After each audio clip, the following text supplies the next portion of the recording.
Esse é o Democracia na Teia e hoje a gente está recebendo Leandro Carnal, meu amigo de longa data, antes da gente virar mosqueteiros, certo? E assim, Leandro, a gente está conversando aqui há algum tempo sobre essa relação entre democracia, política, espaço público, né? Mídias sociais. E assim, brincando com essa coisa dos mosqueteiros, que seria eu, você, o Cortella e o Clóvis, né? Eu queria te perguntar, assim, para a gente começar a conversar, como que você vê o papel do intelectual público no Brasil, especificamente, e por que você acha que deu esse boom dos últimos tempos? Obrigado pela visita. Eu que agradeço, Pondé. É simpático nos considerar na obra do Dumas, mas também podemos pensar nos 4 cavaleiros do Apocalipse. Né? Mas tá ali, né? Quem seria a fome, a morte, a peste, a guerra, o Athos, Aramis e D'Artagnan. Mas o intelectual público... O Aramis é o Cortella, com certeza. O Cortella, é verdade. E o Clóvis é o mais novo, seria D'Artagnan, tecnicamente o mais novo. O intelectual público, acho que todo mundo sabe, é uma criação francesa em função do affaire entre o Zola e o affaire Dreyfus, que acabou comovendo a França, e o artigo J'accuse, no fim do século XIX, que mostra um posicionamento público de alguém de peso. O século XX francês está cheio de outros exemplos, acho que o maior é Jean-Paul Sartre, que cada artigo dele, em função da guerra na Argélia, comovia, fazia as pessoas discutirem. No Brasil, eu acho que é fruto da redemocratização pós-1985, das redes sociais e de uma atomização da vontade de saber, da atomização ou da capilarização da vontade de conhecimento. Como todo mundo se alçou em autoridade com a internet, a opinião de todos passou a ser coletiva, pública e acessível, então também isso alçou pessoas que, como você e como eu, davam aula há décadas antes do surgimento da internet. Então eu acho que isso é uma exposição pública de uma função muito antiga, que tem seus benefícios e naturalmente tem seus custos, como você sabe também, que é aquilo que a gente dizia em sala de aula há muito tempo e só causava impacto na prova. Agora você diz, no seu caso, na Folha de São Paulo, no meu, no Estadão, ou em vídeos, ou na TV Cultura, ou em outros espaços, e nós ocupamos muitos espaços. E aí quem concorda conosco nos acha muito inteligentes, muito agudos, e fazem essa projeção narcísica. O Pondé é inteligente porque diz exatamente o que eu penso. Exatamente. E quem não concorda comigo ou com você diz que são estúpidos, idiotas, porque eu não concordo com o que você pensa. E assim, como é que é? O que você acha da inserção do intelectual na mídia e no sucesso, né? Como é que você viveu isso em relação à academia? A gente sabe que a academia é um âmbito de pessoas assim super doces, exatamente, interessadas no saber. Acho que todo ambiente de trabalho é um ambiente complexo. Eu acredito que em qualquer situação, de um escritório a uma universidade, o fato de alguém ganhar fama provoca rebuliço. Mas de novo se repete a questão. Quem gostava de mim na universidade continua gostando, quem não gostava continua... Tem mais razão para gostar e mais razão para odiar. Mais razão, exatamente. E, naturalmente, a fama sempre mexe também com o narciso das pessoas. Ela mexe com a convicção das pessoas sobre si. Eu acho que a vaidade é um fenômeno universal, eu sempre repito, com toda sinceridade, eu nunca conheci alguém humilde. Então, seria muito interessante, tenho 56 anos, não sei quantos durarei mais, talvez eu venha conhecer alguém humilde, mas não tive essa oportunidade ainda. Agora, há pessoas que controlam mais a vaidade que controlam menos.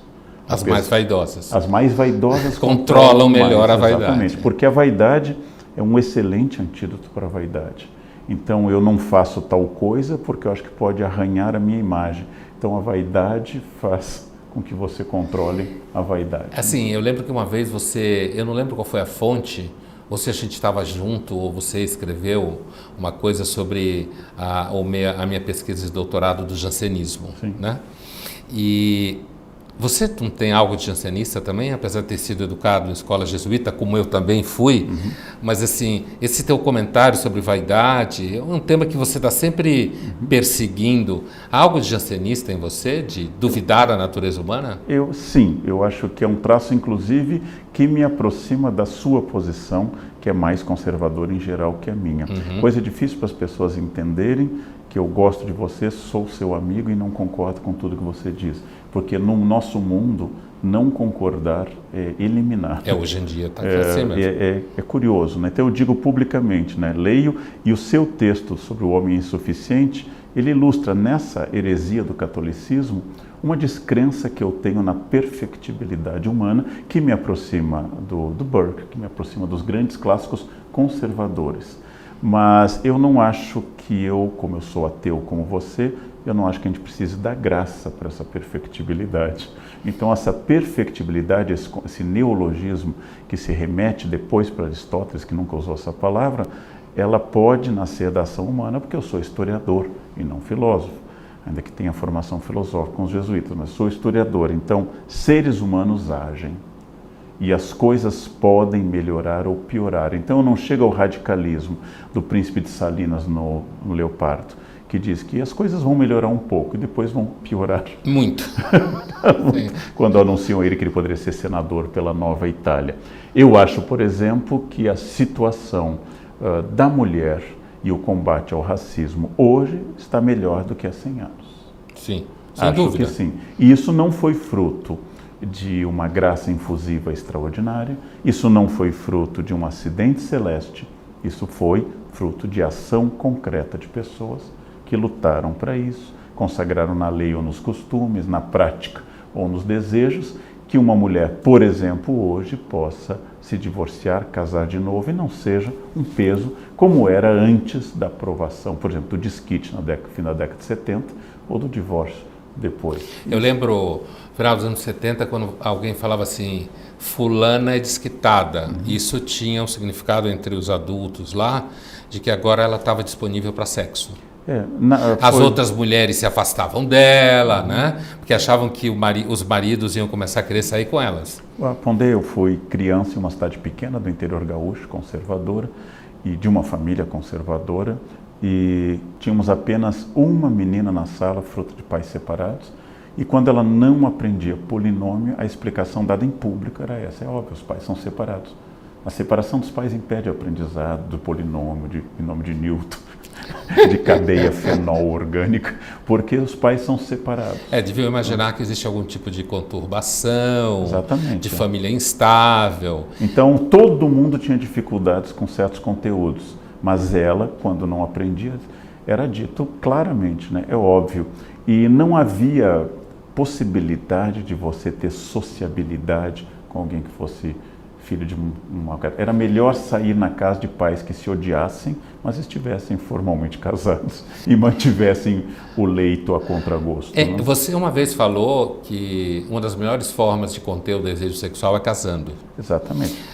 Você acha que a humanidade devia suspender o casamento?